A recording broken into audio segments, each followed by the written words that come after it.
Sanibonani ekhaya lamaphupho. Uma umusha kule chaneli sicela ushaye usubscribe ukuze ungaphuthelwa ngokulandelayo uma kukhona esikhuluma ngayo.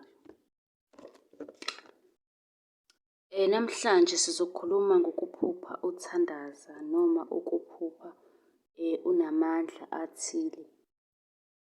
Into ekanjalo nje. Kodwa-ke ibinomkhuleko nokuthandaza nokukhombisa amandla.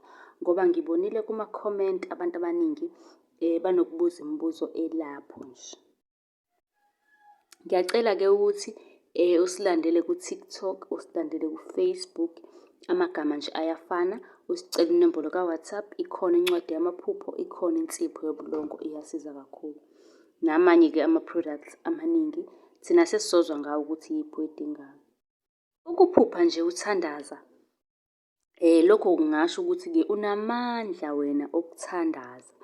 Abanye bayaye bethi-ke njengoba kuthiwa unamandla okuthandaza, kusho ukuthi konke okucelayo noma ngithi okukhulekelayo, iy'fiso zakho ziyafezeka. Okusho ukuthi eyakho imithandazo iyashesha ukuphenduleka, umkhuleko wakho unamandla. Kwesinye isikhathi-ke kuyenzeka uphuphe ulandelwa izilwane ezifana hlampe notikoloshwe, izinto nje ey'sabusayo kanje, abanye bathi izipoki ephusheni. Uthi-ke ungathandaza kubaleke yonke into, yonke imimoya emibi iqhele. Lokho kusuke kukhomba ukuthi wena unamandla, unesiphiwo ophiwe sona esokukhuleka. Unesithunywa noma unamandla akho asemkhulekweni. Kusho ukuthi umkhuleko wakho unamandla. Konke-ke osuke ukukhulekela noma ukhuleka phezu kwakho, ukucela kuyenzeka.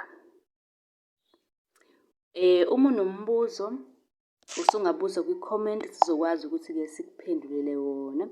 Okanye ubuze lapha ephejini lethu, futhi ungabuza naku-WhatsApp, sobe sesikusiza-ke ngakho okudingayo. Ningakhohlwa uku-subscribe .